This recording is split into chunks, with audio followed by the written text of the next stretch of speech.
Good evening, sports fans, and welcome to tonight's WIAA Division I sectional semifinal in girls basketball. The visiting De Pere Redbirds and the host Hortonville Polar Bears. It's another USA Today Network Wisconsin digital live stream.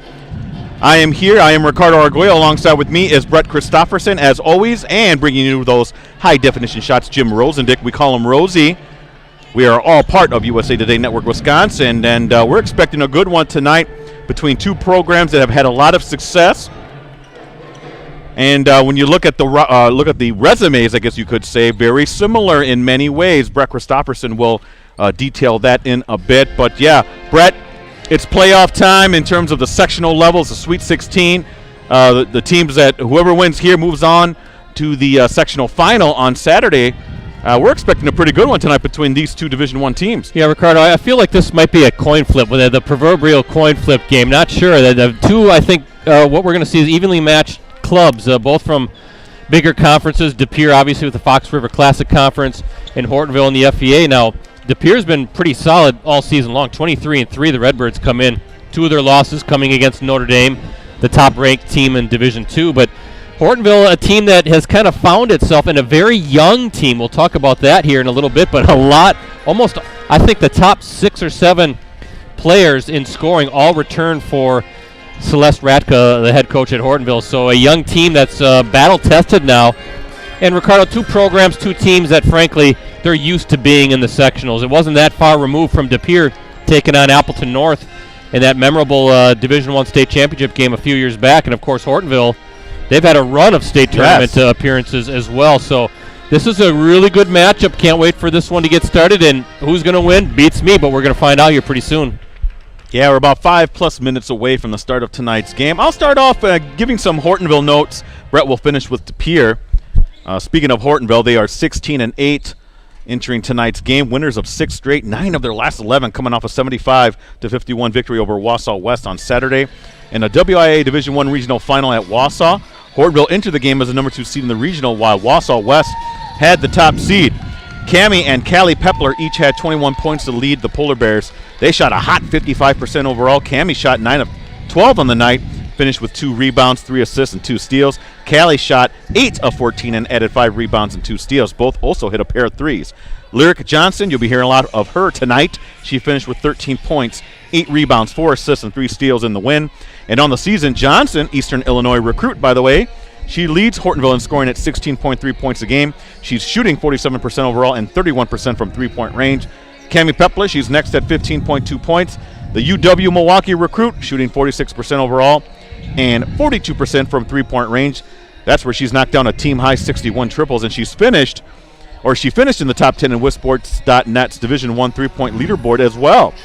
Trinity Mokadlo, third in scoring at 7.4 points.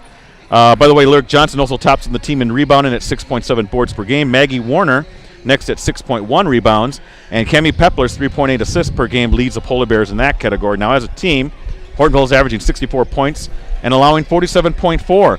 Polar Bears are also shooting 42% overall and 35% from the three-point range. And opponents are shooting 40% overall, 31% from beyond the arc. Hortonville also holds a slight rebounding advantage over its opponents, nearly 30 per game to 24.4 for their opponents. And defensively, the Polar Bears are averaging 13.6 steals a game. Now, if the Hortonville Polar Bears do win, they will play either Hudson or Wisconsin Rapids on Saturday in a WIAA Division I sectional final. Site and time to be determined. Brett, we'll talk about this later. I think either De Pere or Hortonville have a very good shot at beating either one of those two teams, but we'll talk about that more as the game unfolds. What can you tell me, though, about those Redbirds from De Pere? Yeah, let's do it. As I said, De Pere 23-3. Hortonville, by the way, 16-8 coming into this one. But the Redbirds ranked 7th in Division I in the final. Associated Press and WISports.net state coaches polls, and they're coming off a 62-46 victory over Pulaski. That was on Saturday in a Division I regional final at De Pere. Redbirds standout Jordan Melmans poured in a game-high 27 points and leading De Pere to its 11th victory over its past 12 games. The Division I recruit knocked down 4 triples and also finished with 7 rebounds to pace the Redbirds. Claire Bjorgi finished with 16 points for De Pere. On the season, Melmans leads the team in scoring at 20 6.8 points per game. Her 89 threes, Ricardo, lead the state. That leads the state in all divisions. How about that? And she finished with the top three-point shooting percentage in Division I at 46% in WISports.net's three-point leaderboard. That means she's at least averaging almost 4 a game, 3 to 4 a game. That's something that Hortonville's going to have to concentrate on. Not only Jordan, but they've got some other kids that can knock down the three as well. So the perimeter defense is going to be very key for the Polar Bears. And by the way, unfortunately at state, though, there will not be that three-point challenge this year. Right. With how everything's spread out. So that's too bad. But Jordan will be back next season. Bjorgi in scoring next at 10.9 points. She's shooting 48% from three-point range, where she has hit 33 threes. And don't forget about Sophia McCarty. She's next at 9.5 points per game, while Avery Borowski has knocked down 38 threes. Melmans leads De Pere in rebounding at 5.1 boards per game. She's also averaging 2.9 assists per game. As a team, De Pere is averaging 65.5 points and allowing just 42.2.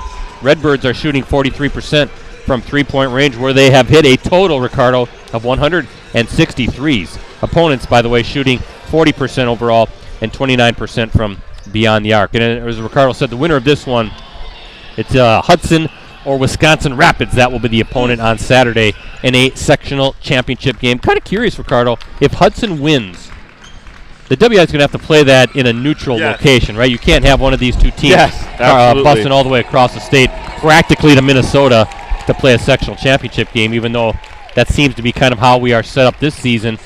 Normally this would be a neutral court game, but because of COVID and the restrictions and how things are set up, the higher seed, they've reseeded the sectionals, the higher seed hosts. And looking at the sectionals, Hudson number 1, Wisconsin Rapids number 4 on that side, and then this is a 2-3 game. Hortonville 2, De Pere number 3. A couple other games we're going to keep an eye on. Kimberly taking on Sheboygan North tonight at Jack Whippick Court, and then they got assuming the Papermakers win, they are the top-ranked team in the state in Division I.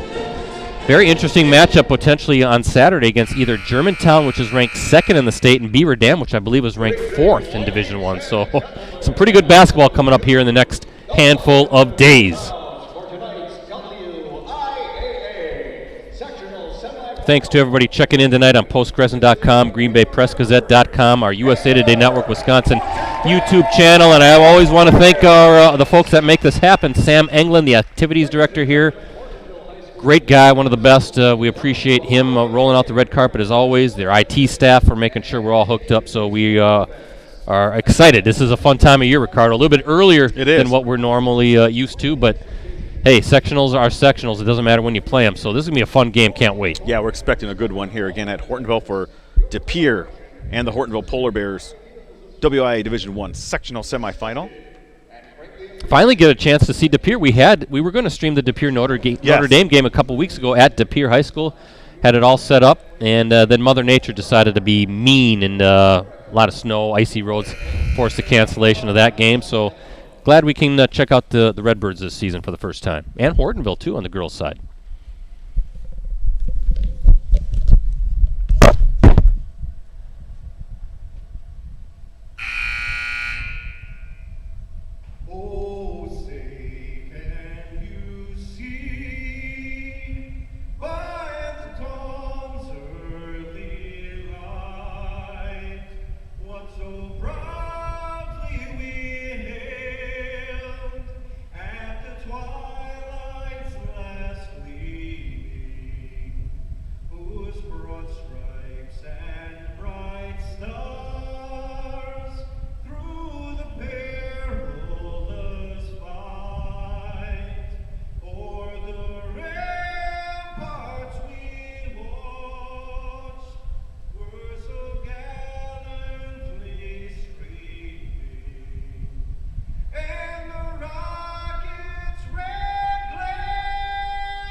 How about that?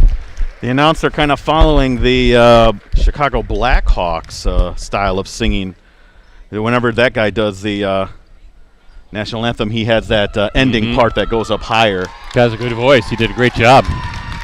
Now, Ricardo, I'll do the De Pere starting lineup just because I got the name pronunciations. There's some tricky names on the De Pere roster, so I think I can handle it though.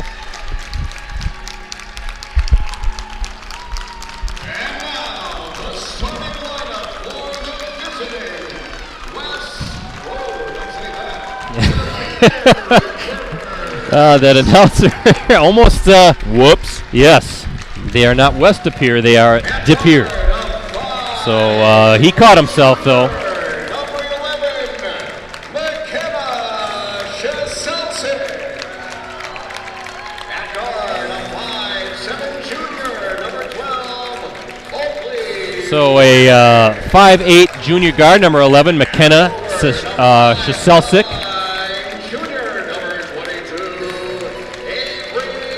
A 5'7" junior guard, number 12, Oakley Whittick. A guard forward combo, a 5'9" junior, number 22, Avery Borowski. A 6' junior guard, number 23, Jordan Melmans. And a 6' senior center, number 24, Sophia McCarty. That's Shaselsick, Whittick, Borowski, Melmans, and McCarty for Jeremy Boileau's De Pere Redbirds. Ricardo, you've got the starting five for the Hortonville Polar Bears. Now that, if you look at De Pere, Brett, that is a very sizable starting first five. I mean, that's some height there. You got 5'9" and 6 foot. Yeah, so an imposing front court, but again, a team that can stretch you out a little bit and hit those triples. So we'll see. It's going to be a fascinating matchup. Boy, oh boy, they really got the jock jams going on today, Brett. This is good. They're wearing out that jock jam CD. This is good atmosphere. I love it. Sectional semifinal, Ricardo. At center, the girl in the middle, a 5'10" junior, number 12, Michaela Werner. At forward, a 6' freshman, number 13, Michaela Werner. So starting at center, Maggie Werner, 5'10" junior. One forward, Michaela Werner, a 6' freshman. So you're seeing some of that youth already, Brett. Also at forward, a 5'9" junior, Lyric Johnson. And then another freshman, 6' forward, Callie Pepler. And of course, the point guard, we all know, Brett, outstanding player, 5'6" junior point guard, Cammy Pepler. A lot of talent on the court on both sides, Ricardo. Of course, college-level talent. You know, and you try to figure out who's got the edge. Hortonville De Pere have played a lot of the same opponents this season, and all with the same results. They've each beaten Bayport, Fond du Lac, New London, Oshkosh West, and Pulaski.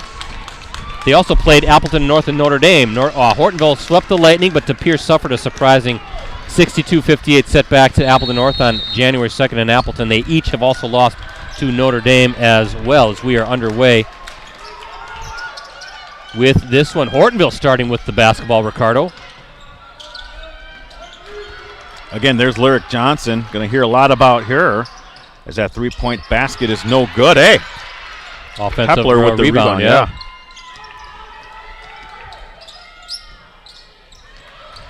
Couple of Peplers, Brett, and a couple of Warners. And Lyric Johnson, that's your starting five again for Hortonville. De Pere playing pretty good defense though, Brett.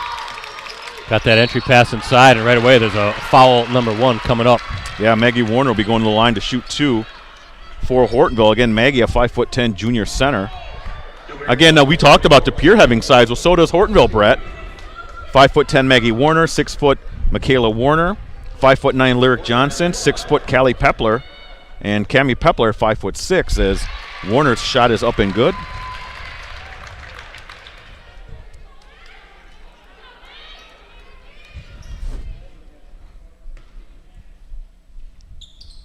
Her second shot also good. Very early on here, 17-19 in the first half. 2-0 lead for Hortonville.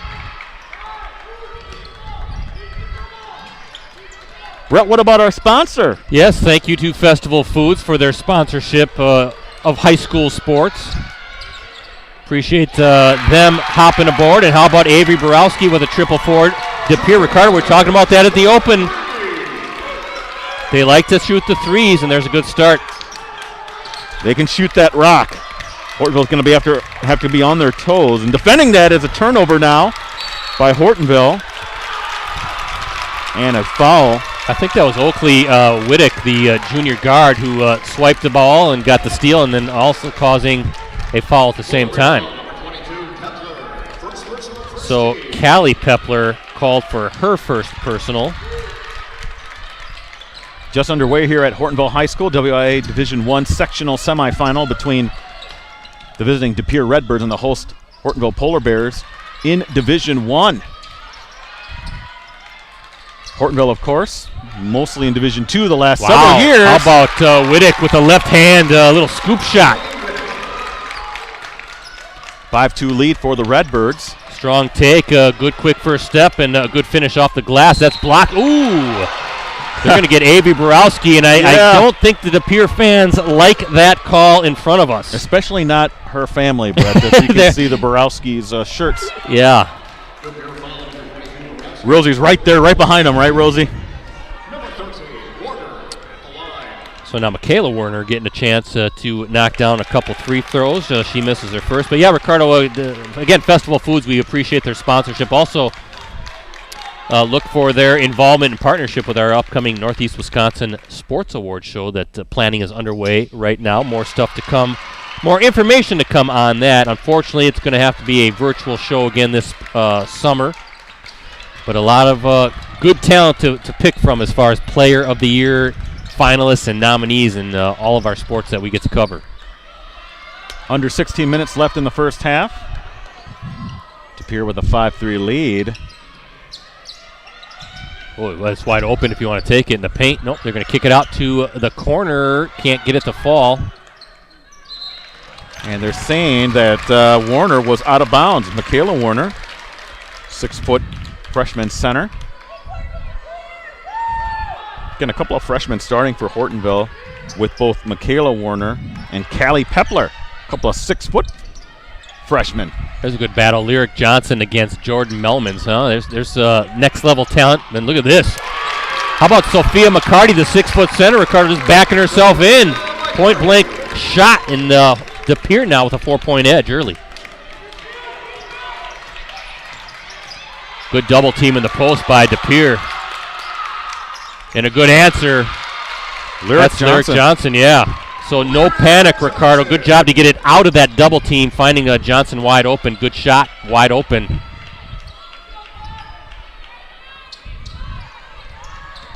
Now nearing the 15-minute mark here in the first half.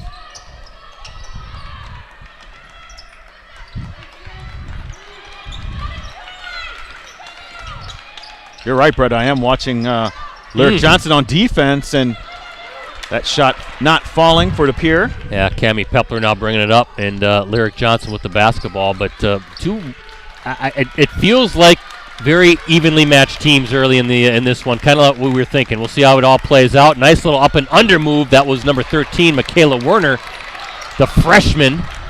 She couldn't get it to fall.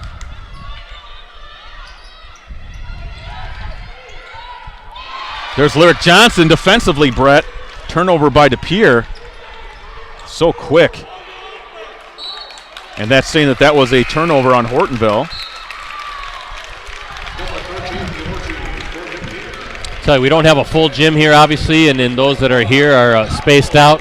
You know, families are closer together, obviously, but spaced out. But you still feel the energy. You can tell this is a winner-go-home game, sectional semifinal.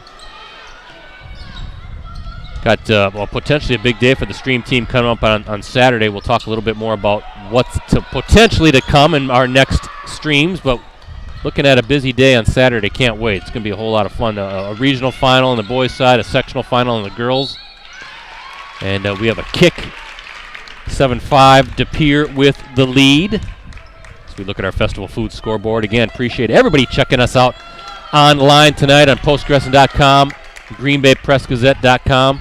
Great 2-3 matchup here in the seedings as Melman's now with the basketball, and she gives it up. Offensive rebound block. Ooh. They're going to get, I think, Michaela Werner. Look clean, but we're up here. Now, is that Michaela's second foul? No, it's only her first. Okay.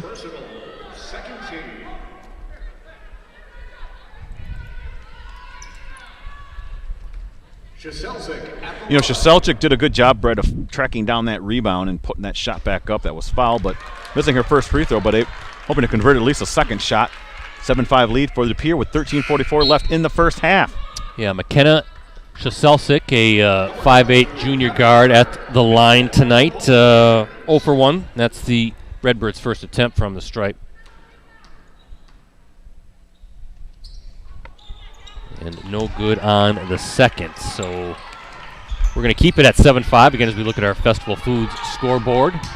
Both teams showing some intensity on the defensive end. Pepler.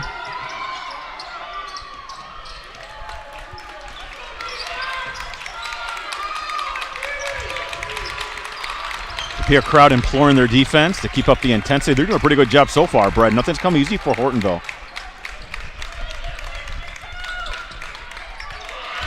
There we see a turnover. That's the third for Hortonville.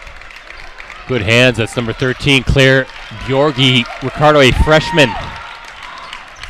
A lot of freshmen on the court right now. It's amazing to me that you can go from 8th grade to the Fox Valley Association to the Fox River Classic Conference and not only play but be a key contributor.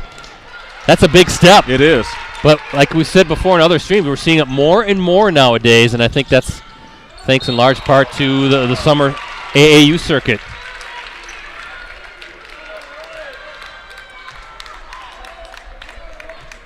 Foul on De Pere, 12:43 left in the first half. Yeah, Whittick picks up her first.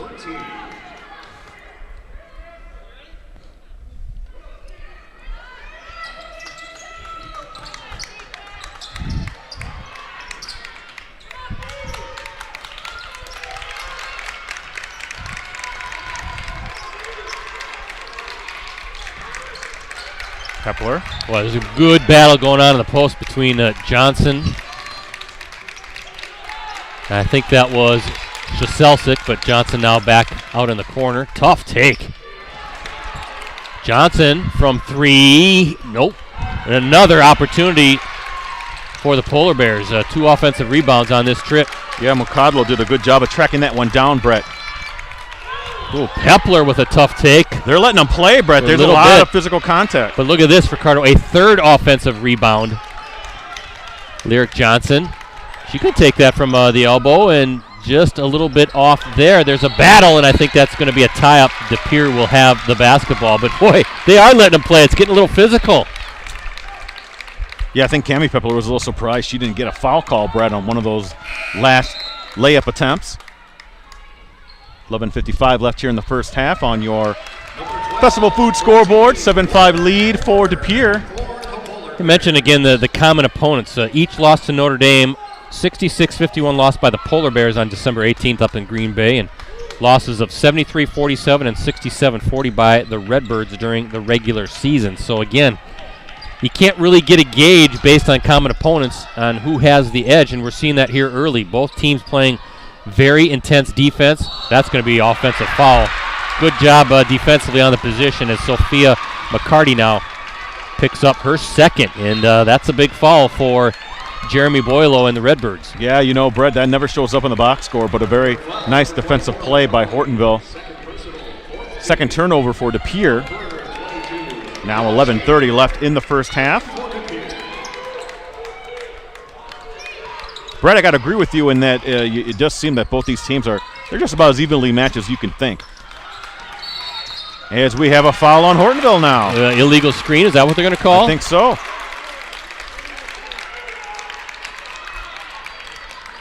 So that's a turnover for Hortonville. That's their 4th of the game. So that's on Maggie Werner, her first.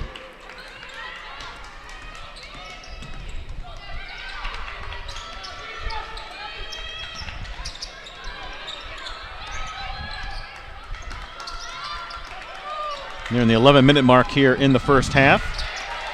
Brett, it's been a while since we've had a basket. It has, and I'm just kind of watching that matchup between Melmans, who I thought was going to get the ball right there, and Lyric Johnson, and that one's just lost. Again, they're letting them be physical down there, Brett. Again, I want to say it's refreshing, but I think it a little bit comes as an annoyance to the players. Takes the free flow of the game a little bit away, but hey, be consistent then and call it that way the entire game. And this is a good crew here on the floor, so I know they will. But Lyric Johnson of Hortonville committed to Eastern Illinois. As we know, Melman's Division I recruit as well. She's got some offers that I can go through here in a little bit as we get back to the action. Cami Pepler, Ricardo, going to UW Milwaukee, where her former teammate, Macy McGlone, is with the Panthers right now. That was Pepler with the three, no good. By the way, I was looking up, remember Shea Frederick, the old, I don't want to say old star point guard. She's doing some really nice things at Valparaiso, one of the top scorers for the Crusaders. Deep three, nailed it. That's Claire Bjorgi. Her first three of the night, her first bucket of the night, and that gives the Redbirds a 5-point lead. And you mentioned some size maybe for De Pere, Ricardo, but I think if De Pere is going to win this game, they're going to have to knock down those threes, and they have the ability to do that, or at least stretch that defense, force them out. Fast break opportunity, but I think that was Lyric Johnson. But, kind of compacting it in playing the passing lanes, but if you start knocking down those triples, that defense is going to have to come out, and there's going to be opportunities maybe to attack the basket. 30-second timeout by Coach Radka. As De Pere clearly has momentum, Brett, their defense has been stifling, and Hortonville struggled to get any open looks. But yeah, looking at the next level, Hortonville's Lyric Johnson, as I said, committed to Eastern Illinois. Cami Pepler, UW Milwaukee. Pepler also had an offer from North Dakota. Now, Jordan Melmans, check this out, Ricardo. Division I offers from Butler, Creighton, UW Green Bay, Illinois State, Iona, Marquette, UW Milwaukee, Northern Colorado, Tulsa, and the University of St. Thomas, which obviously is transitioning from D3 to D1. They'll play in the Summit League. So how about that? So you've got some options.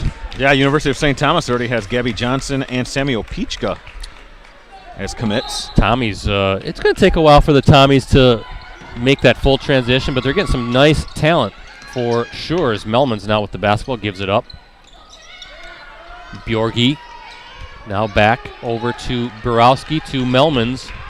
And you can see De Pere doing a nice job just staying patient, sharing the ball, trying to work off those screens. Oh, good take, left hand, just couldn't get it to fall. That was Oakley Whittick, Ricardo, pretty explosive move.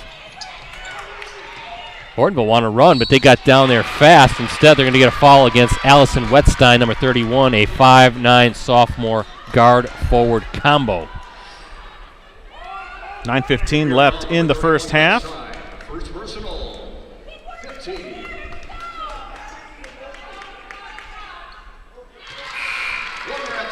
Michaela Werner is good on her first free throw. 2 points for Werner. Only one field goal so far, Ricardo, for the Polar Bears. 4 points scored from the stripe, and make it 5. Werner has all 3 of her points from the free throw line. She's 3 of 4 from the stripe. Yeah, Lyric Johnson with the only bucket for Hortonville, as we're nearing the 9-minute mark left in the first half. Yeah, if you mentioned to Celeste Radke, you'd only have one field goal halfway through the first half. I don't know if she'd be pleased with that, but only down 3, I think she's okay. Nice, good double team on Melmans underneath, and somehow De Pere holds on to the basketball near tie-up. Yeah, Lyric Johnson's playing outstanding on Melmans, Brett. I like, though, Melman's not forcing the issue, though. She's taking her time, even as she got underneath. They're going to offensive foul. You know what? They've been calling that consistently. So the 6th team foul now against the Redbirds. You just feel like each possession is so important, Brett, in this game. Bjorgi, Ricardo, called for the offensive foul. But I was to finish my thought on Melmans. She thought she had the opportunity underneath, and that double team came, and to her credit, not forcing it. Now we got a turnover here. Or offensive foul. Is that the call? It is. That's 5 turnovers for Hortonville. Wow. You know, but De Pere has 3 themselves. Allison Haithman. I didn't see what happened. Must have been a screen, illegal screen type deal again. I didn't see what didn't happened. Either.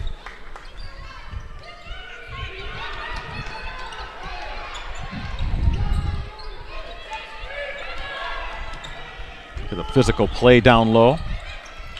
Well, anytime, whoa, that was a good idea. Just a wayward pass and caught, intercepted by Allison Haithman. And here come the Polar Bears. I was just going to say, anytime Melmans gets her hands on the basketball, they're doubling her.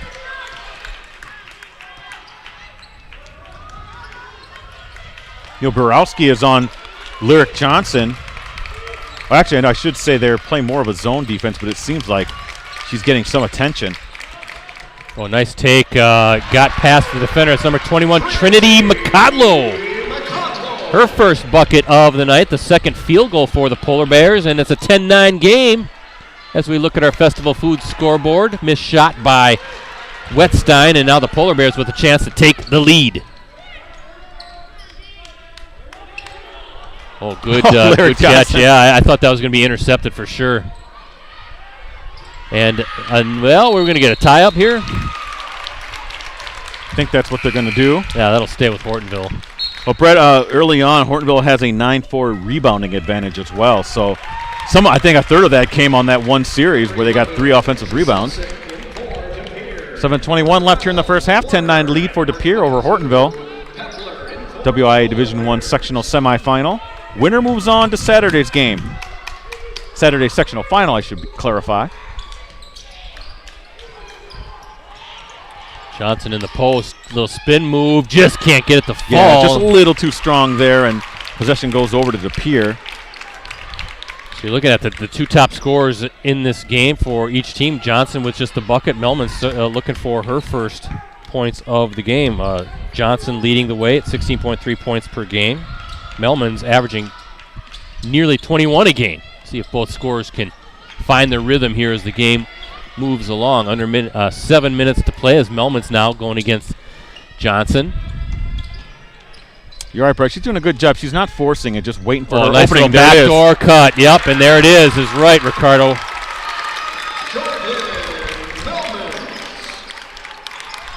Caught the defense there, napping a little bit, and good little move back to the basket for Melman's, but a nice answer. Maggie Werner with the bucket for the Polar Bears. She's got 4. Yeah, Maggie Werner, 5'10" junior for the Polar Bears.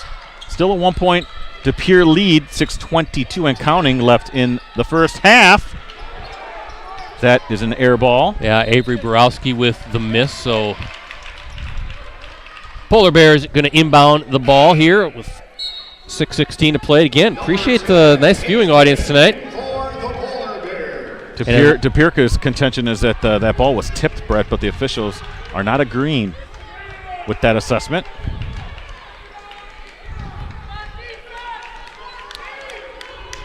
Again, we're going to try to fill in the blanks as far as our Varsity Game of the Week live streams coming up on Saturday as another turnover. 6 for Hortonville, Brett.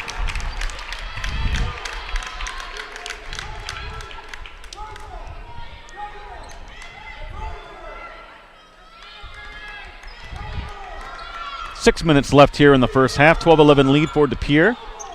A lot of great defense in this one. Melman's going to take it up and just explodes right to the hoop. And a 30-second timeout now coming for Jeremy Boylo and the Redbirds. Melman's has 4 and a 3-point lead back for the Redbirds as we look at our Festival Foods scoreboard. But yeah, looking at Saturday, too, we're looking at doing the doubleheader like we typically do. And if it all plays out kind of how we might be predicting, we might be at Kimberly High School for the entire day. And never before have we had an opportunity to stream back-to-back number 1 versus number 2 in the state games. Now, it could be Kimberly number 1 against number 2 Germantown in a sectional championship game that afternoon, followed by number 1 Nina against number 1 Kimberly against number 2 Nina on the boys' side in a regional final at 7 o'clock. So that is kind of what we're keeping an eye on, a chance to do back-to-back games pitting numbers 1 and number 2 in the state of Wisconsin in Division 1. That would be a lot of fun, Ricardo. I hope you can make it. I'll make it to one of them for sure. I might be at another 1-2 matchup, though. Notre Dame and Freedom in Division 2. Freedom's not number 2 in the state in Division 2. Oh, I'm sorry. I was thinking about seedings. My bad. Yeah, I'm talking state poll as Johnson with the miss and loose ball. De Pere has it.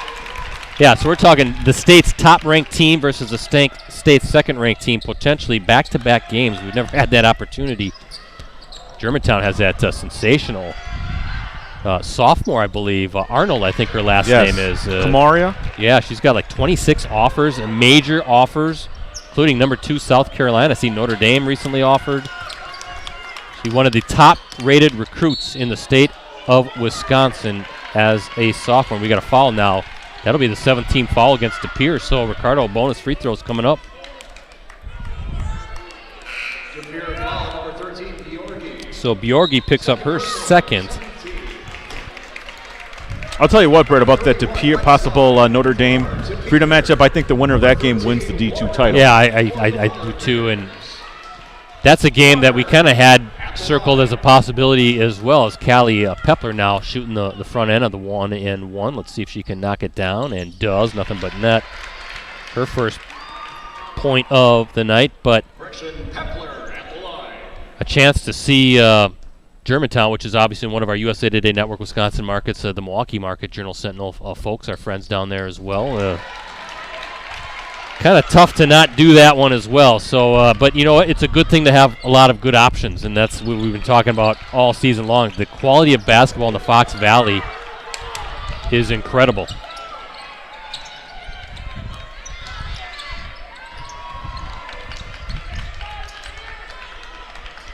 .440 left in the first half. Oh, again, another tough take. That was number 12, Oakley Whittick, but just couldn't get that one to drop. And Lyric Johnson holding on to it. Now Pepler, nice little fake in, just can't get that one to fall. I think I thought that was going in. Looked pretty good. I did too.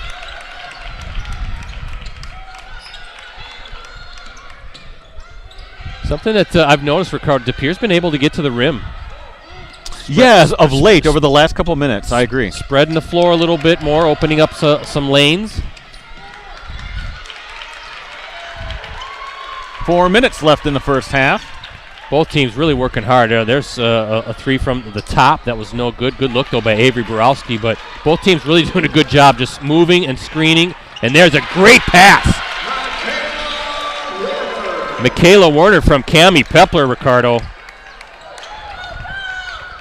And the Polar Bears now with the 1-point lead. Yeah, you know, Pepler not just dishing out the assist, but she has 5 rebounds. She's the shortest player on the floor. 3:36 left in the first half. 15-14 lead for Hortonville. Brett, that's their first lead since the first couple of points.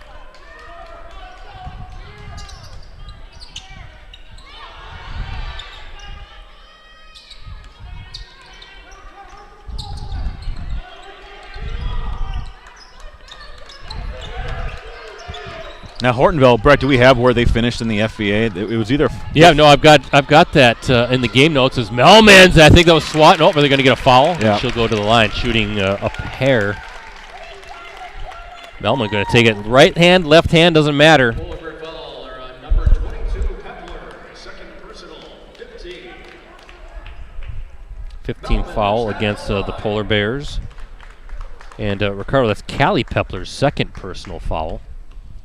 Melman's with 4 points on a pair of buckets, make it 5. Her first trip to the free throw line tonight ties it all up at 15 apiece. Yeah, Hortonville, Ricardo finished 5th at 10-6 in the league. Not everybody got to play a full 18-game schedule. It was, you talk about a rugged conferences here. I mean, Kimberly with the conference championship at 17-1. Well, we'll finish that thought here in a second. See what the Polar Bears do as they get it into the post. Now out to Lyric Johnson, working her way around the baseline, but good defense by Borowski. Trying the bounce pass, just too many black shirts from De Pere. Yeah, dangerous pass, Brett. But Kimberly, the champion, followed by Appleton East, then Neenah, then Kaukauna, and then Hortonville. All 5 of those teams, Ricardo, have been ranked in the state this season. And we got another foul against Hortonville. 2 shots coming for the Redbirds. Wetstein heading to the line. Lyric Johnson picking up the foul. Yeah, Wetstein looking for her first points of the night. Can't get the first to fall, but how about that for a conference? Yeah. 5 of the 10 teams ranked at one point or another this season. I mean, you're looking at a very quality Hortonville team that finished 5th in the league. And then there's going to be some great talent coming back. I mean, this Hortonville team, as I said, so many returning. And I think Appleton East, which finished 2nd, returns 4 of their 5 starters, as that 3-point attempt is good. That's Pepler. Yes, it is. Cami Pepler with the triple. Her first basket of the night. And there's a steal by Lyric Johnson. There's the athleticism, Brett. Oh, nice. Oh, nice hands by wow. Melmans, and somehow knocked it away without causing the foul. That was pretty amazing. So she can do it on defense as well, Brett. Really quick hands, good awareness by Melmans. But looking at Hortonville's top 7 scorers will be back next season. Lyric Johnson, Cami Pepler, Trinity McCodlow, Maggie Werner, Michaela Werner, Callie Pepler, and Allison Hafman. The top 7 players are all coming back for Celeste Radka. It's going to be a great league again, It's Brett. going to be a great league. It's going to be East Hortonville as the 2. East has got all those kids coming back. You know, Kimberly's going to be really good as always. And then Neenah. Kaukauna and Neenah with Ali Zabel. And look at this. Michaela Werner, Ricardo.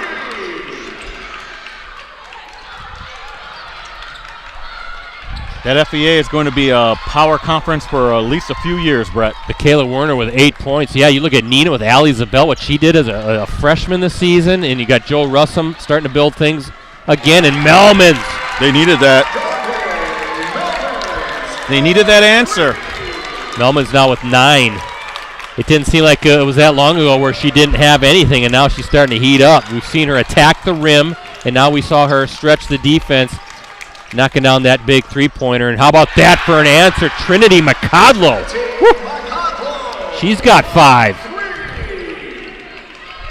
So that FVA is going to be quite the league to watch, as it always is. But on the girls' side, you're going to see, again, I think 5 teams are going to be ranked, because this Hortonville team is going to be ranked high in Division II. Shot by Avery Borowski, can't get it to fall, and Pepler knocked away again. Melmans, Ricardo, with the quick hands defensively. Yeah, and I think Cami was moving just a little bit too fast. I think there was a mix of both defense and a little bit of sloppiness. Speaking of sloppiness, wow. There's a pass going way out of here. That's the 5th turnover for De Pere. By the way, Hortonville has 8, Brett, so we have 13 total in the game. 32.8 seconds to go. Wondering, Ricardo, if see if Celeste Radka wants to hold for one shot here with a little over 30 seconds to play. It's been a fantastic, fun first half here in this sectional semifinal game. Again, we appreciate everybody checking us out tonight on postgression.com, greenbaypressgazette.com. As Lyric Johnson, yeah, she gets it to fall. Great entry pass and a good job by Johnson to flash wide open, and great target for that entry pass, Ricardo, underneath. So 10 seconds to go. De Pere now with the basketball, holding for that last shot, attacking the rim, left hand. That's been there. That's Shaselsic. Quite the flurry the way we end this first half of basketball, but as it does come to a close, 26-21 Polar Bears with the lead as we look at our Festival Foods scoreboard. That was fun basketball. A couple things, Brett, as I'm looking at the stats. Decided rebounded advantage for Hortonville, 15-6, Brett. That's, if you're De Pere, you got to change that. Yeah. If for a number of reasons. Number one is that you can't keep giving them offensive rebounds, and then on your end, you got to follow that shot. You got to try to secure that rebound. And to end that first half, BC, at one time De Pere led 14-11. It was a 15-6 run by Hortonville to close it out. So Polar Bears really getting hot at the right time, and they're going with a lot of momentum into that locker room. Well, that was fun basketball, again, between two really good teams, really good programs that are used to playing in this setting, used to playing in these pressure situations, and I'm expecting it's going to be nip and tuck here the entire second half. Again, the winner of this one plays either Hudson or Wisconsin Rapids. That's a Saturday Division I sectional final. Site and time to be determined. As for us, still to be determined. We got to kind of have to wait and see how this all plays out, who's going to win and who's going to advance. But we'll likely be streaming a girls sectional final and a boys regional final on Saturday. A doubleheader for us, so follow me on Twitter. I'm at PCBrettsy to find out our next and latest live streams. And, of course, folks, you can access our previous Game of the Week live streams on our USA Today Network Wisconsin websites. Just go to the sports section and scroll down until you see the Watch Our Varsity Game of the Week prep live streams links. One more thing, we've got a great deal on a digital subscription too. This is to our Post Crescent viewers out there. For the next 6 months, again, this is the Post Crescent, you can get all the benefits included with a digital subscription for just $1. Please help play a vital role in supporting local journalism that you and your community can trust. Learn more details and sign up for a digital subscription at postcrescent.com. And hey, we're not leaving out the rest of the USA Today Network Wisconsin group. We do have great subscription deals going on through the Green Bay Press Gazette and our other network statewide websites. So please check out those offers as well. Just updated my Twitter. You can follow me at PC Ricardo. Don't forget about Brett at PCBrettsy. Brett, we were talking about Hortonville and coming into tonight's game now. Yes, they were 5th in the FEA. They definitely are playing at a high level, though, right now. And I'll tell you what, they came in after beating Wausau West. And I had mentioned to you before we went on air. They hammered them. Yes, and Wausau West, late this season, gave Beaver Dam all they could handle in a matchup that they lost. I think that was in the Dells. So it was on a neutral court.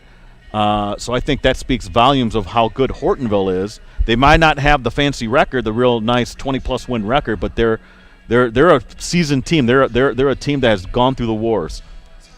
And a Wausau West team that typically is a very good program. Yes. I know a couple of years ago, Rosie and I went over to DC Everest to stream the Kimberly Wausau West sectional championship game.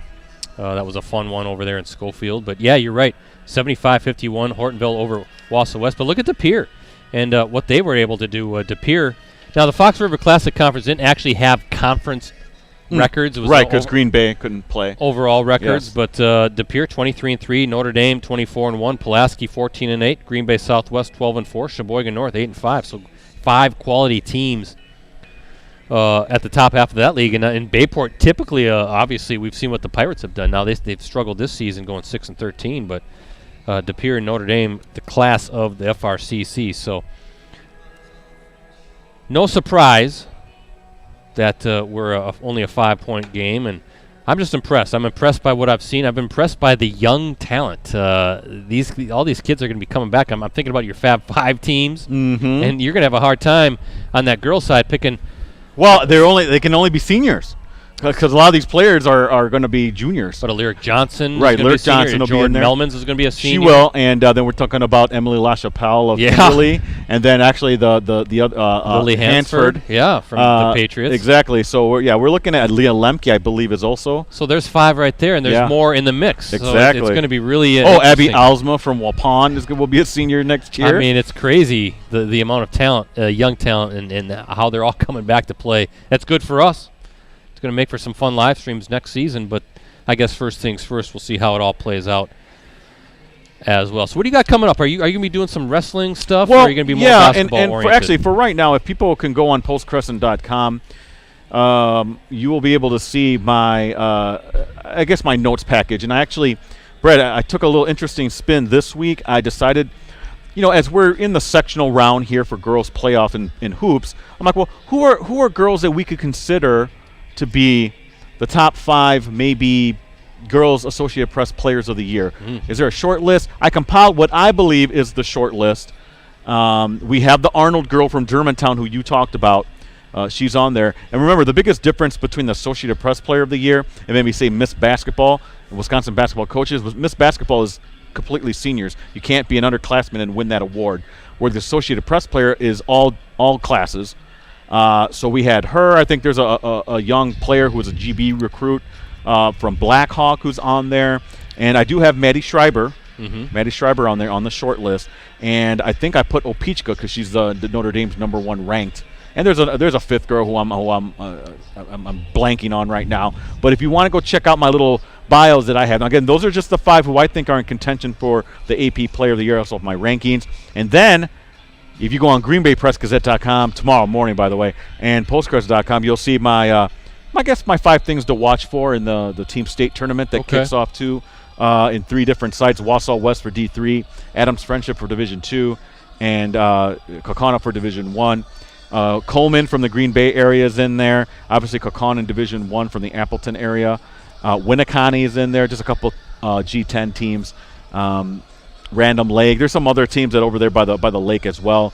I can't forget about Kiel as well. I think is also in the tournament.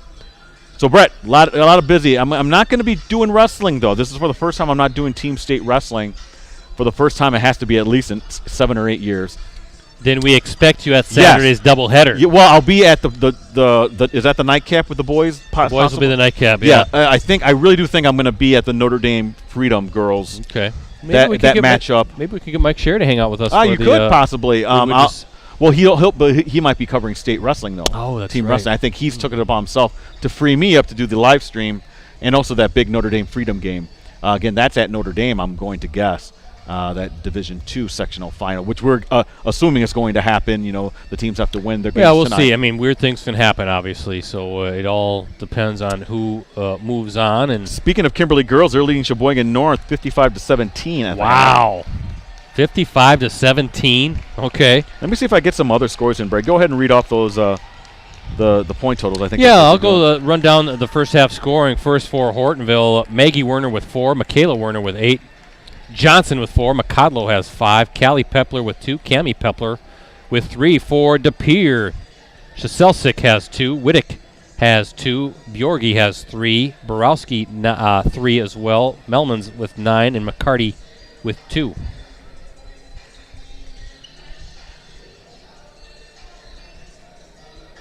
See if I can get some of these scores over to our viewers. Something else we can talk about. I see the WIAA announced for the girls' state tournament sites. The Menominee Nation Arena in Oshkosh will host the Divisions 1 and 3 state girls basketball tournament, while the Lacrosse Center in La Crosse will host the Divisions 2, 4, and 5 tournament. Of course, the tournament tipping off next week, Thursday through Saturday. And I guess that's about how I factored it. I thought Division 1 would end up at the Menominee Nation Arena, just based on geography and how that was all going to play out. Yeah, I thought they'd put that where it's not the top 2 divisions in one site. Kind of spread it out a little bit. I'll be heading, by the way, to the Lacrosse Center. It appears like for the girls' side for sure. So I'll be covering, whoever wins Notre Dame and Freedom, if that is indeed the matchup, and then the D4, D5 divisions as well. One of our favorite places to go, Lacrosse, and I'm interested to see the new revamped Lacrosse Center. I've been past the facility. I've never been inside. Don't worry, Brett. I know you worry about me. I got a hotel literally a block away from the Lacrosse Center. Oh, that's good. Yes. Good job by you. And just make sure you're careful if you head up to Granddad's Bluff. It's a little icy this time of year. Very careful, but I won't have to worry about slipping or anything as I head over to Big Al's Pizza, though, my friend. Oh, there you go. Yep. There's you. I get accused for plugging Bill's Pizza in Stevens Point. Mike Sherry gives me a hard time about that. But get him on as a sponsor. You might as well. Well, you talk about Big Al's all the time. I so should. Maybe we should get them on as a sponsor. We may have to do that. Well, it's a good job by the WIAA to make this work, and we're going to find out how the boys' tournament breaks down as well. Both sites will be hosting the boys' state tournament, and we'll see which of the arenas, the facilities, have which of the divisions. Yeah, we'll find that out come this weekend.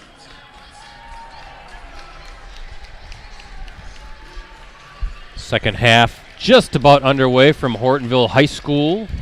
Great first half of action, 26-21. Polar Bears with the lead as we look at our Festival Foods scoreboard. Ricardo De Pere going to start the second half with the basketball. Mishicot 34, St. Mary Catholic 26. That's one halftime score. Any word on that Germantown I have Beaver not Dam? seen That's anything a big yet. one. It's a good point, though. I'll see if I can track that one down.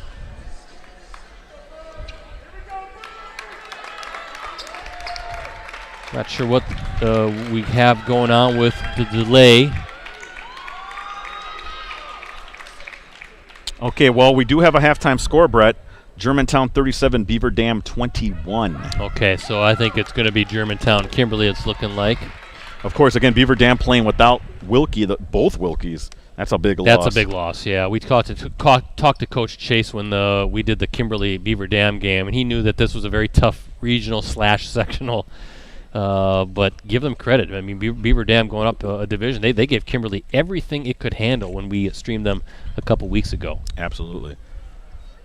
I think they're trying to get the scoreboard situated as far as timeouts. There they go. Now They both needed to add another timeout. You get that extra 30-second timeout this season to help, with the kids, the players wearing the masks, give them an extra chance to catch a breather. So I think we're all good to go. Scoreboard looks good. Our scoreboard looks good, and we're ready to get the second half underway. De Pere with it. Melmans has the ball.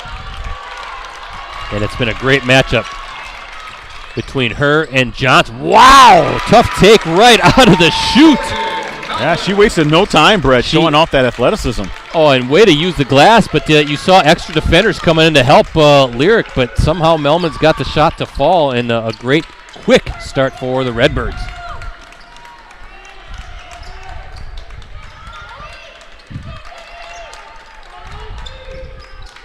De Pere in the man defense now is Johnson. Johnson facing a double team as well. Yeah, that was a good look for Maggie Werner, just overlaid it, but credit the defense bothering the shot. Oh, well, that's one thing that... Good hands by Lyric Johnson. I think Melman's tried to kind of backdoor her, but Johnson didn't fall for it. Nice little shot fake off the glass. No good, though. You don't see Lyric miss those too often.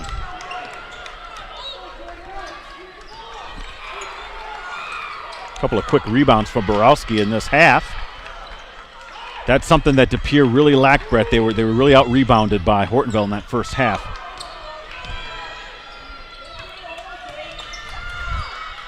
One possession game now. Oh, deep three for Melmans. An offensive rebound. There, you talking about that rebounding, Ricardo. Another chance coming up. Nope. I think the loose ball is going to go to the. Well, let's see. No, it's out of bounds. It was a good call, Brett. As nobody could just corral it. Yeah, Callie Pepler was trying to grab it there. She was on the ground, but it just kind of trickled out of bounds. And position stays with De Pere. 16-26 in the second half, just underway. 26-23 lead for the Hortonville Polar Bears on your Festival Foods scoreboard.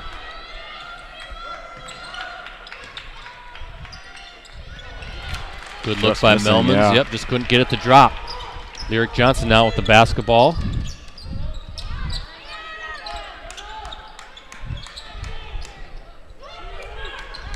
Johnson, she's got it if she wants it. Nope, she's not going to take it.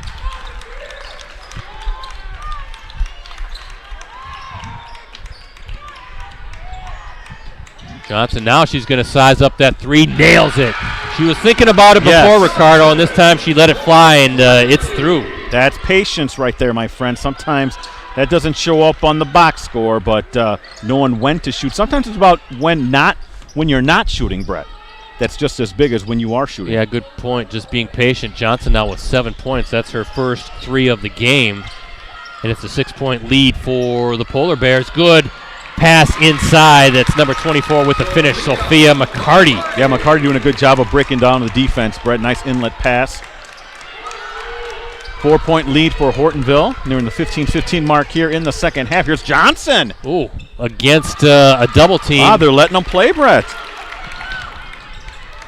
Melman's feeling the pressure from Pepler. Now she has it again. Looking for some help.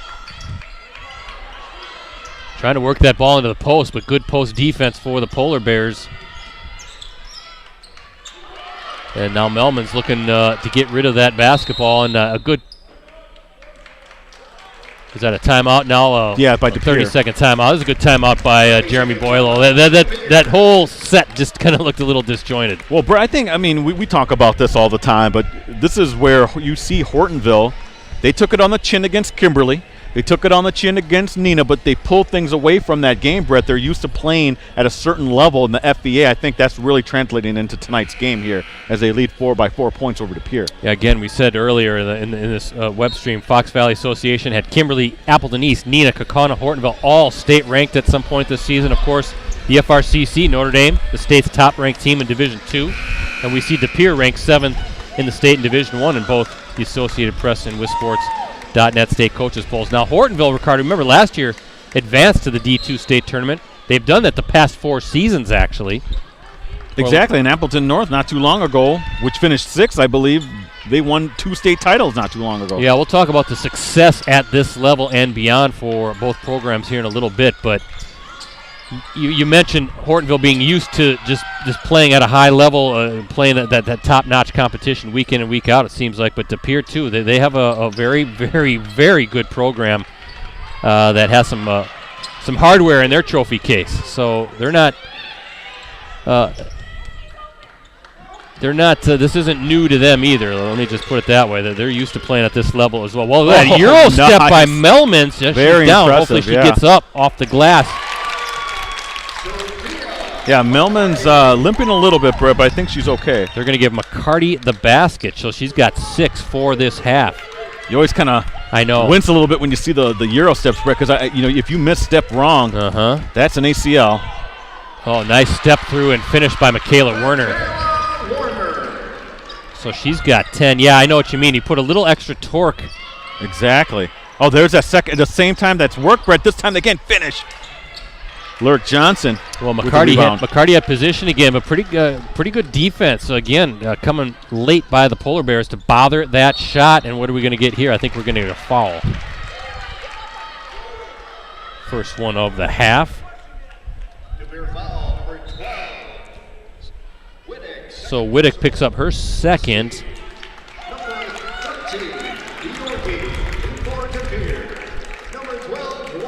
But yeah, 4 straight Division II trips to state. Polar Bears won the FAA title last season. Ricardo, perfect 18-0 record. Had the top seed at state. Was going to take on Oregon at the Resch Center, but that game and ultimately the tournament, as we all know, canceled because of the COVID-19 pandemic. And we're thinking maybe a Hortonville Beaver Dam state title game. That would have been fantastic. Of course, Hortonville ended up 25-1, led by Macy McGlone, who's now at UW Milwaukee. De Pere's last tourney trip, Ricardo, not that long ago, 2017. The Redbirds advancing to the D1 title game that year, where they fell to Appleton North. I'm sure you were covering that, 49-47. Redbirds also won the Class A state title in 1983. D1 state titles in 05 and 2012. So a lot of success. As I said, both of these programs know what this stage is all about. Boy, look at that battle underneath. Brett, I'm really surprised at how well Hortonville's playing. Remember, they have 2 freshmen starting in their lineup as Lurk Johnson. Whoa, I thought that was going to rattle in. But how about Johnson following her shot? Now she's fouled.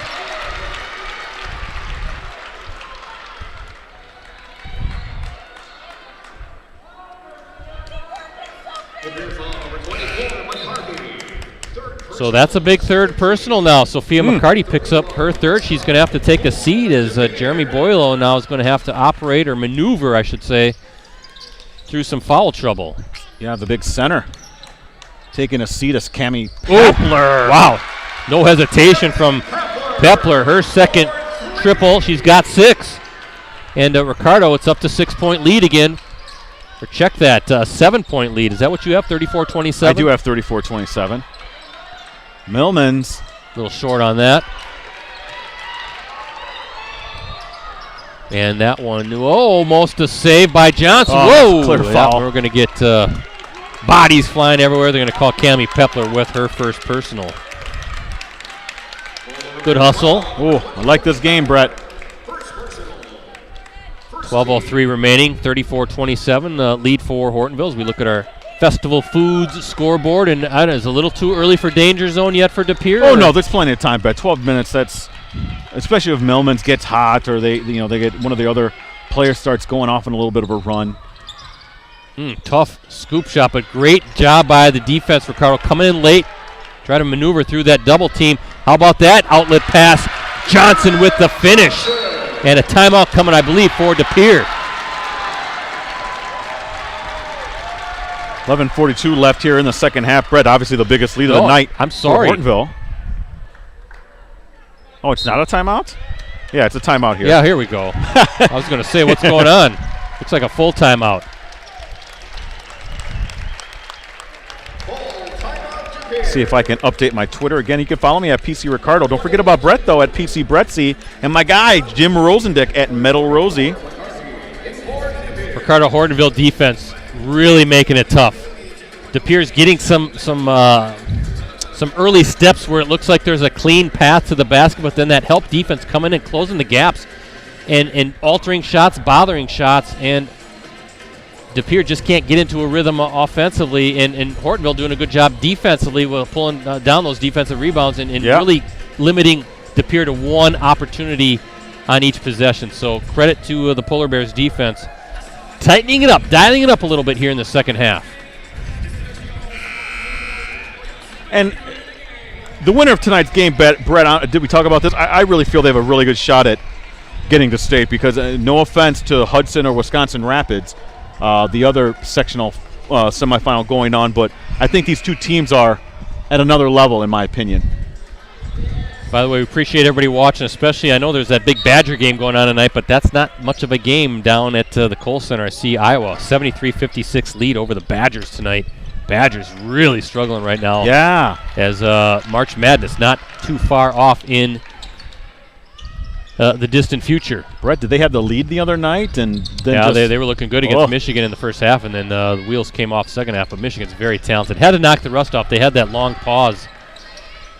Finally back on the floor, but Iowa really taking it to Bucky tonight. Good take by, that was number 13, Michaela Werner, just couldn't get it to fall, and Melman's now with the shot. She's a little bit short. She's gone a little cold, Brett. Yeah, I just can't find that shooting rhythm right now, but that was a great look. By the way, McCarty's back in the game, Brett. 3-ball, wow. Trinity McCodlow. Her second three of the night. She's got 8, and look at this, Ricardo. Hey, a 13-6 run here by the Polar Bears. Good cut to the basket. Ooh, and they're going to get number 22, Callie Pepler, with the foul. But a big 12-point lead, largest of the game for the Polar Bears, and that's Pepler's third personal. Of late, it's an 8-0 run. So Wetstein wanting to break that streak. And she does. Yeah, Wetstein 0 for 2 from the line in the first half. Gets this one to fall here in the second half. That's her first point of the night. Yeah, you don't want this to stay at 10-plus points for too much longer, Brett. Hortonville just plays too good a defense. That's what I was asking before. Is De Pere kind of in that danger zone? Now they may be. Yeah, and let's see if Wetstein follows her miss. So extra possession coming up for the Redbirds to try to get this deficit into single digits. Good, tough take. Couldn't get it to fall, Ricardo. How does that not drop? I think that was Claire Bjorgi. Just couldn't get it to go through the rim. Now Pepler. Well, nobody's closing out. That looked good off her hand. Yeah, well, that was Mocado. Macodlo. She had just hit one before, and we're going to get a foul now on the Polar Bears. A little frustration I'm noticing a little bit from De Pere, Brett. Got to keep that head up. Got to power through this little stretch here where they're not playing up to their standards. 11-point lead for Hortonville. 10-17 left here in the second half. Lots of time left, Brett, but you're right. It is nearing, as you like to call it, the danger zone. Look at Michaela Werner, just a sophomore. 8 points in a sectional semifinal game.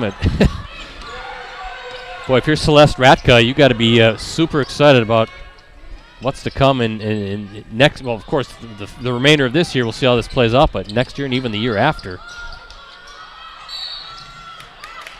And another foul against Hortonville.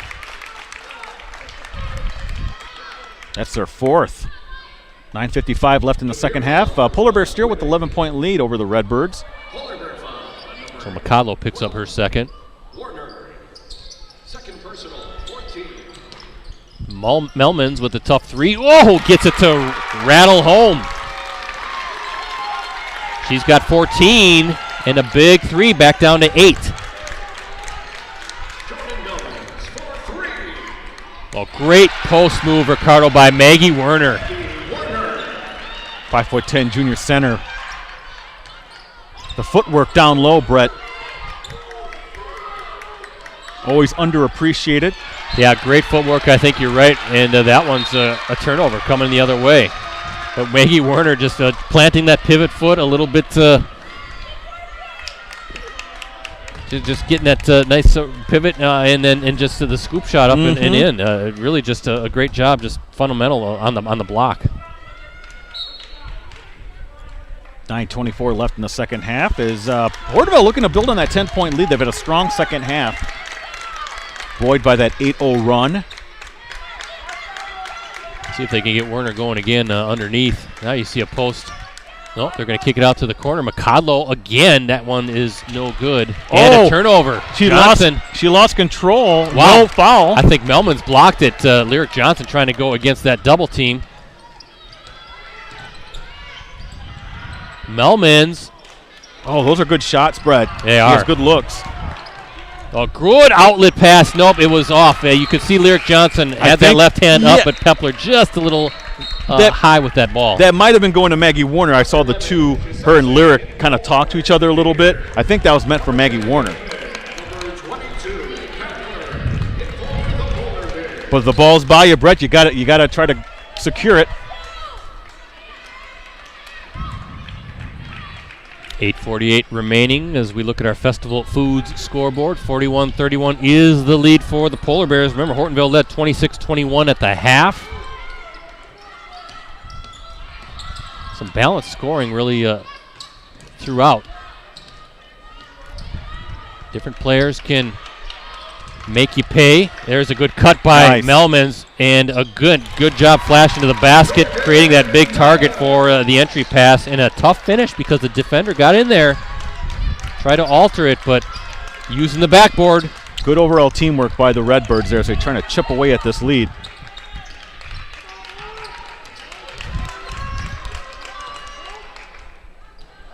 And that's going to go with De Pere. I was just going to say, Brett, that they can't have any silly turnovers if you're Hortonville. Good defense by Sophia McCarty there, holding her ground, keeping those hands high. And it looks like a full timeout now for the Polar Bears. Now, I think Celeste Radke kind of feeling that maybe momentum is close to shifting back the other way. Brett, how many fouls does McCarty have? I'm curious. She's got 3. Okay. Now she came out for a little bit, and that, I don't know if there was coincidence or not, but that 8-0 run happened around the same time when she left with that third foul.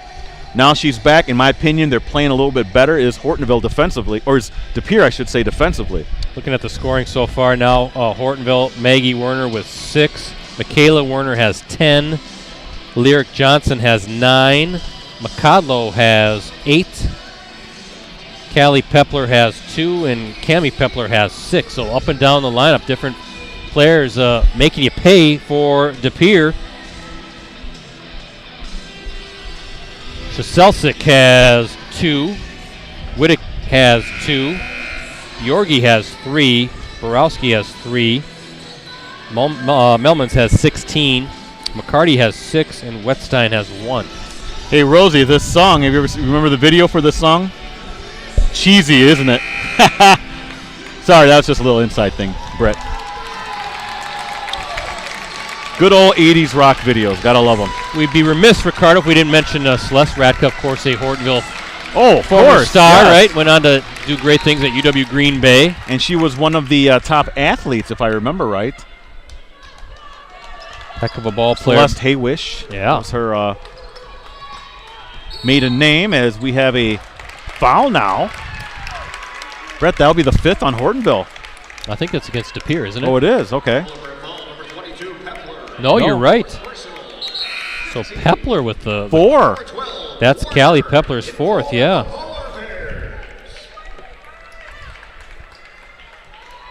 Yeah, and then on the boys' side here at Hortonville, Matt Hintz doing a great job. Been here for quite some time now, the old New London star. Yes. Won a state title under his father, Roy Hintz, with the Bulldogs just down the road back in the late 90s. Bulldogs and the polar bears. That's a lot of scoring between the boys varsity and the girls varsity coach back in high school days. And yeah. Who was the better shooter? Well, good crossover by Melmans. 3-ball in the corner. That was a great closeout. I think that was Cammie Pepler in the closeout. She's playing outstanding tonight, Brett. Not everything is going to show up in the box score, but she's doing all those little things to help her team win tonight. McCodlow trying to work her way around. Leaner off the glass. No, but she's going to like go to the line. Yeah, I like her as a player. Let me tell you, McCodlow, 5'8" sophomore point guard. Now, obviously, Pepler, is the standard here, but she's doing a great job off the bench, Brett, and giving them a little spark. I like that she can hit that three, and then you saw her attack and go up among the trees, Brett. Bjorgi now picks up her third for De Pere.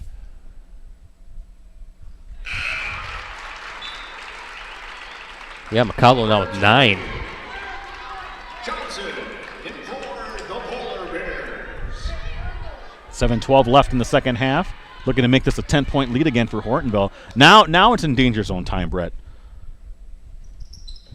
McCallum misses a second. Still, Ricardo, just a 3-possession game, though. 9-point advantage. The way Hortonville's playing defense, that could be like a 5-possession game, though.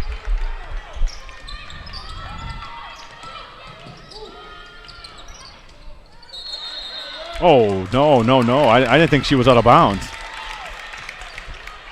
Unless they count it as if she doesn't establish herself in the court. Is that because she jumped out of bounds into inbounds, but she got the ball before she landed her feet. Let's see if Melmans, they can free her up for a good look, as they're trying.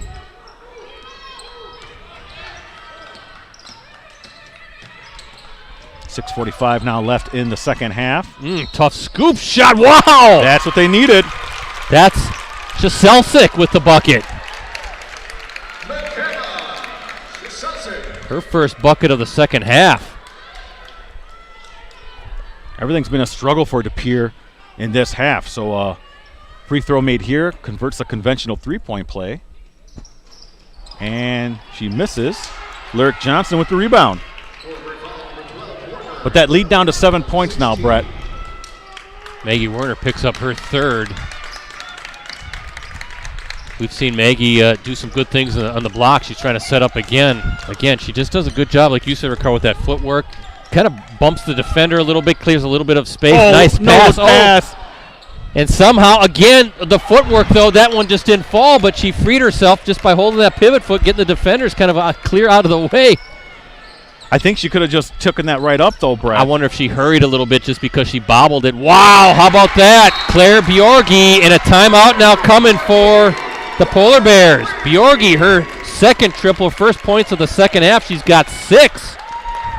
Well, Brett, what a series of events there for De Pere. The miss bunny there by Hortonville, the rebound by Wittick, and then Bjorgi with the 3-pointer. Now you're down to a 4-point game. Timeout for the Redbirds to talk things over. But, yeah, this thing looked like it was just about in Hortonville's control, and credit De Pere for coming back.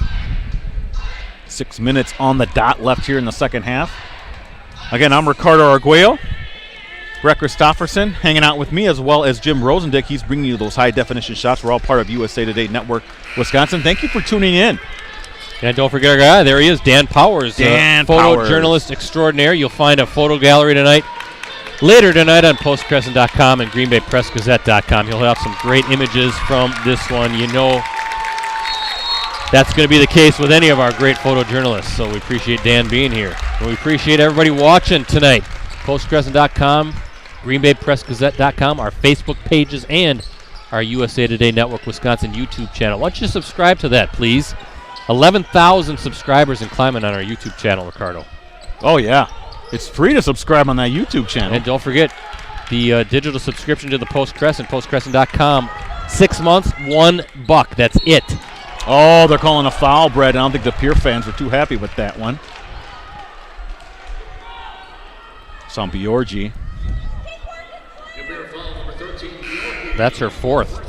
So Bjorgi's fourth. She just hit that big 3 a little while ago. She's going to have to sit out with 5:33 to play. 5 team fouls for Hortonville, 4 for the Redbirds. Looking at the timeouts, 5 remaining for Hortonville, just 3 now for De Pere. Brett, they have 4 for De Pere on the board. They haven't updated that yet, you think? That's I got 14 fouls. What did I say, 5? Yeah. I'm sorry, 6 for... Oh, they don't even... The official didn't know what to call there. As possession, I think, will stay with Hortonville, but... Oh, now they're talking it over here. If it was maybe a foul. They're discussing it.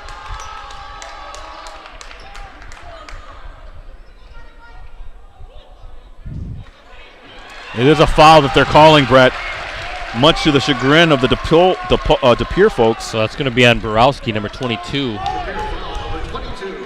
Now they got 5 fouls, Brett. There we go, 6 and 5, and you can see Jeremy Boylo pleading his case with the official. That just didn't. That looked ragged from the start, Brett. That call, you didn't know what to call, if it was going to be a jump ball or an actual foul. Nice skip pass, good hands by Johnson. She's going to let it fly. Can't get it to fall. Good look, good vision by Pepler to find Johnson in the corner. They'll take that every time. Let's see if De Pere can complete that comeback and make it a one-possession game. Which really, if you're a team, that's all you can ask for, Brett. Absolutely. They're trying to work that post. Good Oh, backside help. yes. That was Pepler coming in from the weak side. They were fronting the post. She saw it, came and helped. Knocked it away. Big turnover. Yeah, Brett, they went to the well too many times on that one, and that's They're going to gonna get travel. stuffed. Yeah, I think just a little anxious for Maggie Werner. Good entry pass. She had position, and we've seen her be able to body up the defender and clear some space, but a little anxious on that one.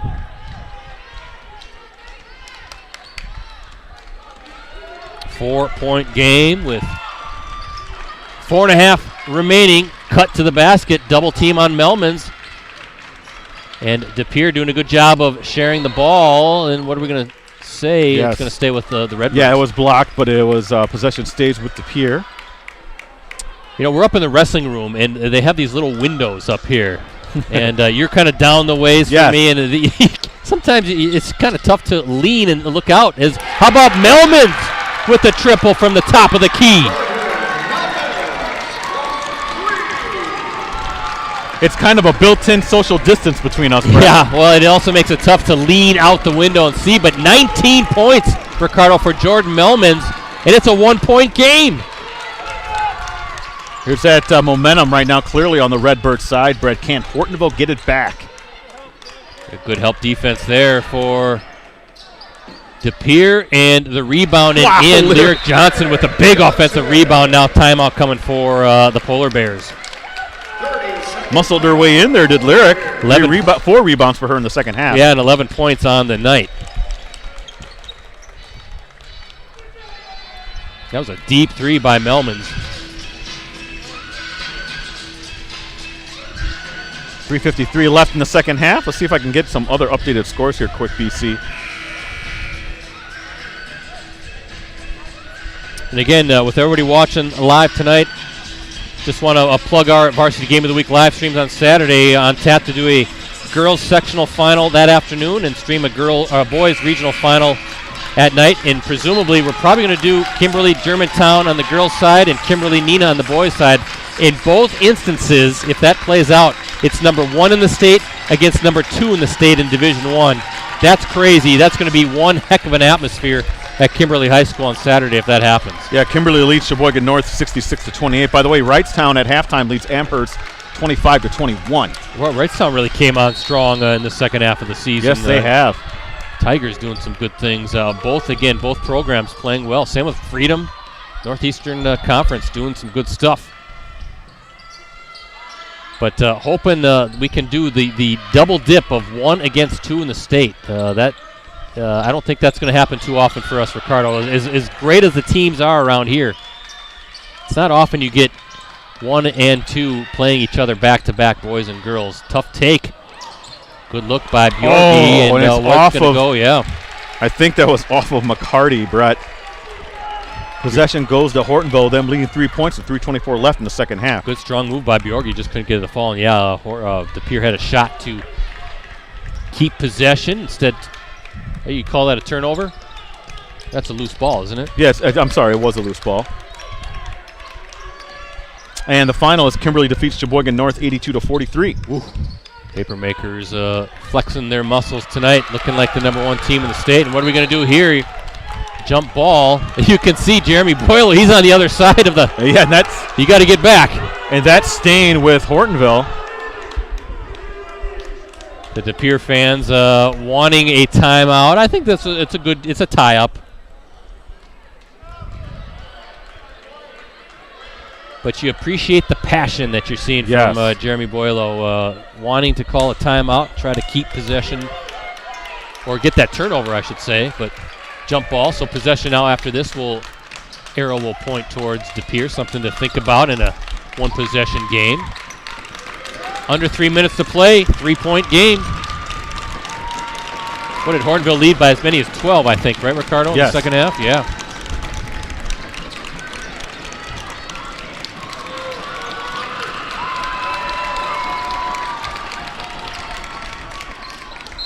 Oh, and they're going to get steps. Good defense forcing that travel against Trinity McCallow. She saw something there. There was a lane, but again, it closed up and just kind of caught in no man's land.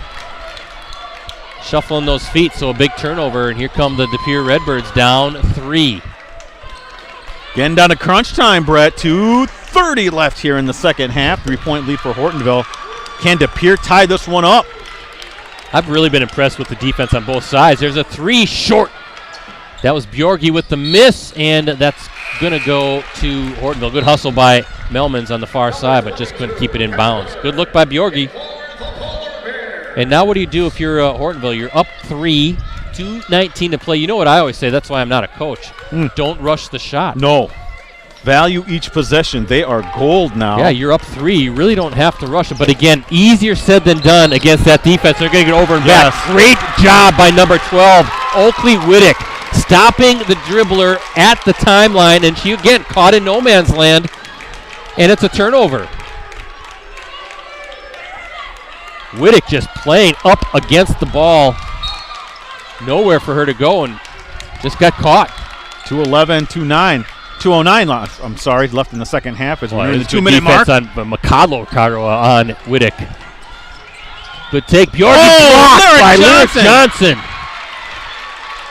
She has been playing outstanding, bro. We talked about her athleticism coming into the game, but my goodness. She's one of the tops in the area, in my opinion, Brett, and just overall athleticism. Ricardo, there's a lot of good players on the floor. Melmans, one of them, in and out. How did that not go down, Brett? I don't know. It's a foul on De Pere? No. On Hortonville. That's going to be the 6th. Or check that. Were they calling that That's the 7th. Oh, yes. So free throws now coming. And that's going to be on Callie Pepler, her 5th, so she's out. Callie falls out for the Polar Bears. McCarty will be shooting for De Pere. McCarty with 6 points, her first trip to the free throw line. And a big front end of the bonus there, Ricardo. There's some pressure.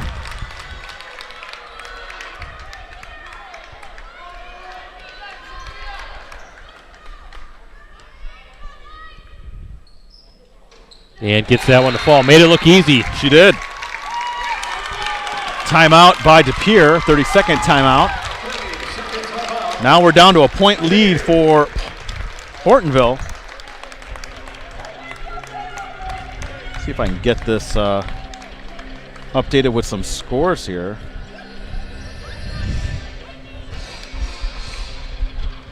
Haven't you been impressed defensively by both teams? I mean, I have. Both these teams have impressed me. Look at the score, 44-43, and I think actually both teams are running good offense, but just that defense has just been phenomenal. The help defense has just been textbook.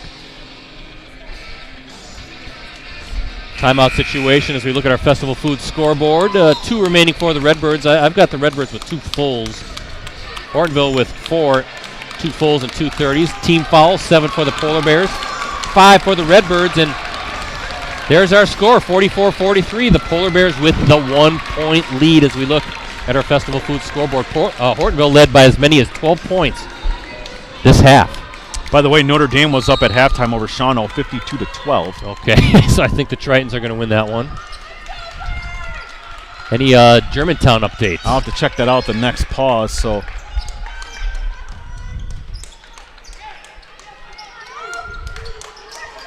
working that post. Good feed. Oh! Tough baseline pass. Just couldn't be corralled by Michaela Werner. It was a good idea. But there's some, again, pretty good defense forcing that pass a little bit off target. And now with a minute 37 to play, the Redbirds down 1, though, with the basketball and a chance to take the lead. Trip to the sectional championship game on the line. Brett, final Germantown 74, Beaver Dam 54. Wow, there you go. That's going to be a heck of a matchup. 1 against 2 in the state. That could be a pretty big day of basketball as Melmans with a shot, rims out. That was a good look, and a fight for the loose ball, and I think they're going to get... Yes, they're going to call that foul every time, Brett. But a 20-point win over Beaver Dam. I know Germantown's good, Brett, but that's very impressive. Yeah, I would agree with that. That's going to go against Whittick, so that's just the 6th team foul. But now, what do you do, Ricardo? Up 1 with the ball. Oh, they're going to pressure. A minute and 11 to play. But what do you do if you're Hortonville? Try to play a little keep away? And then force a foul situation. That's a great question, Brett. I guess I would play a little conservative here. I would. I know I would. But, again, easier said than done against a defense that's and I think that's what they're doing here. Yeah, now you're under a minute to play. At some point, not yet, but at some point, you're going to have to foul if the Polar Bears can take care of this basketball. Lyric Johnson doing a good job. Now McCodlow has it. Maybe that 30-second mark. We have it in the right hands there with Pepler. Trying to get that double team, and what do we got here? They do have a foul. Oh, they have a timeout. Timeout. That was a good timeout because Celeste Radka, I think that was Pepler with the basketball, noticed that she was a little bit in trouble along that baseline. And a good timeout. She's got them to use. She does. She had 4 going into that timeout. Now there's 3 left for the Polar Bears. But, Brett, there you have it. Kimberly and Germantown in that Division I sectional final. Hey, now I like the decision by De Pere. They've been forcing some turnovers, so don't extend the game that much by following with 50 seconds to go. Let's see if you can get a stop or get that turnover. But now you're in a crucial situation. 26.8 seconds to go. You're going to have to start putting the Polar Bears on the foul line here if they can take care of the ball. We'll see what happens in this inbounds play, though. Lyric Johnson is going to be the inbounder.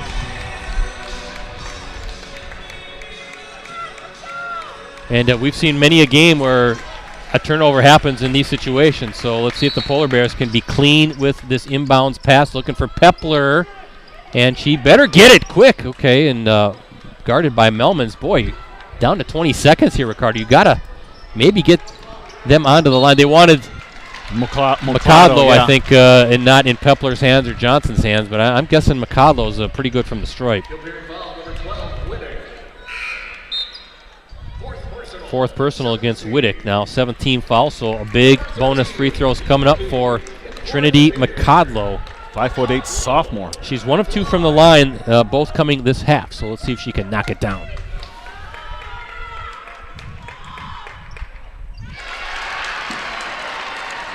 Piece of cake for the sophomore.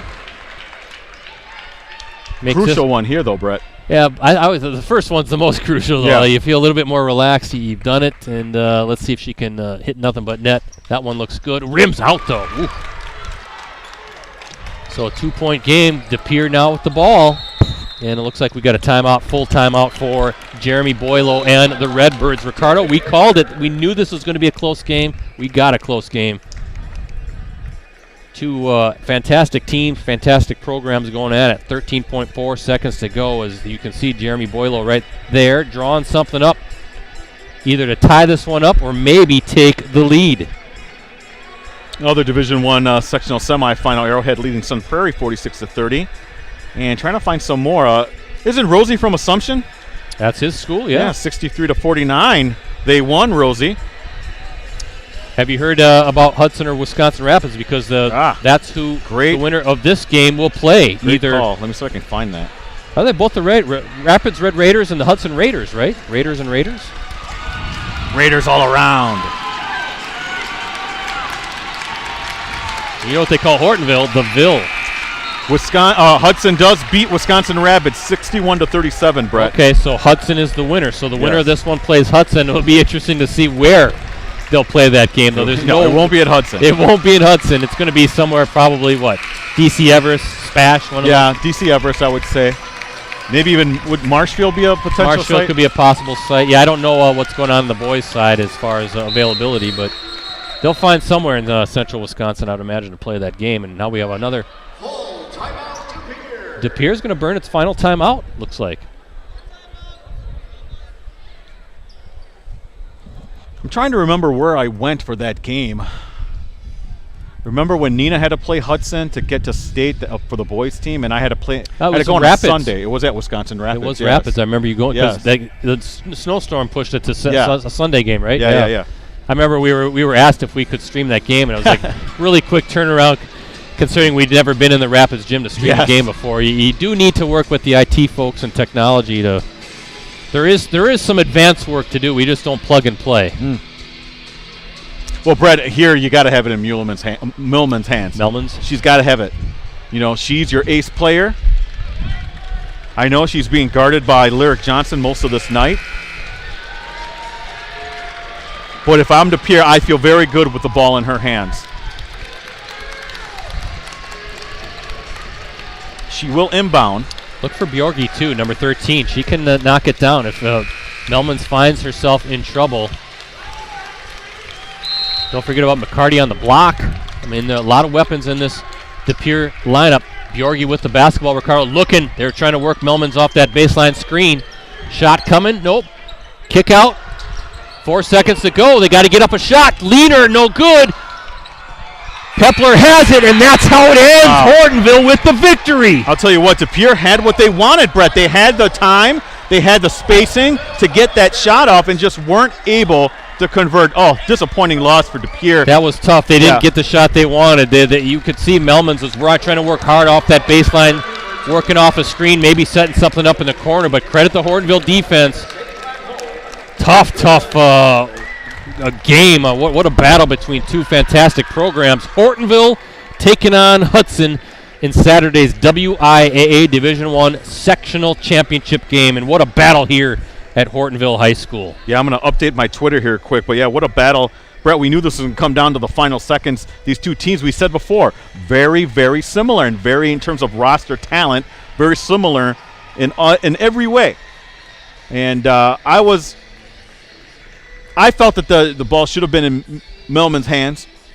They were trying to work it to her. They were trying to work it. She was trying to get hard, or she was working hard to get herself free.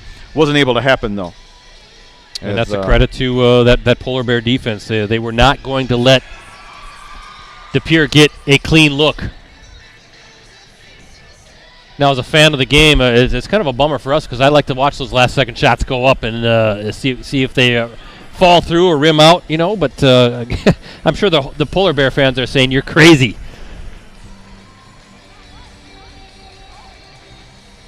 So that's your final. Hortonville 45 to De Pere 43. Updating my Twitter. Again, follow me at PC Ricardo and Brett at PC Brettsy and Rosie at Middle Rosie. What a battle. Well, any last-second thoughts before we sign off and you go down there and talk to the winning team, 45-43? I know Hudson's a good team, Brett. There's no doubt about it. You know, they beat Wisconsin Rapids pretty handily here. I just think Hortonville has a great shot at reaching state in Division I, which I think would really be a feather in their cap. That'd be the 5th straight year to go to and state. up from Division II. Yeah. So, yeah, again, Hortonville has been to the state tournament the last 4 seasons and looking to make it 5 straight after that thrilling 45-43 victory over the De Pere Redbirds. Let me run down the scoring before I sign off. For Hortonville, Maggie Werner with 6, Michaela Werner with 10, Johnson with 11, McCodlow finishes with 10, Callie Pepler with 2, Cami Pepler with 6. For De Pere, Shaselsik has finishes with 4, Wittick with 2, Bjorgi with 6, Borowski 3, Melman's 19, McCarty finishes with 8, Wettstein with 1. With the victory, Hortonville improves to 17-8 on the season. The Polar Bears are taking on Hudson on Saturday. That's a WIAA Division I sectional championship game. Site and time still to be determined, so be sure to check out postcrescent.com later tonight because we will post that information once we get it. De Pere finishes its fantastic season 23-4. As for us, again, we'll likely be streaming a girls sectional final and a boys regional final on Saturday, our annual double dip, a double header for us. Follow me on Twitter at PCBrettC to find out our next and latest live streams. Again, looking at back-to-back at Kimberly. Kimberly and Germantown 1 and 2 in the state going at it in the girls sectional final, and then possibly a Kimberly-Neenah boys regional final. That also is 1 and 2 in the state that night. So that's kind of what we're leaning towards. But again, follow me on Twitter for the latest at PCBrettC. And remember, you can access our previous Game of the Week live streams on our USA Today Network Wisconsin websites. Just go to the sports section and scroll down until you see the Watch Our Varsity Game of the Week Prep live streams link. And one more thing. Again, we've got a great deal on a digital subscription to the Post Crescent for the next 6 months. You can get all the benefits included with a digital subscription for just $1. Please help play a role in supporting local journalism that you and your community can trust.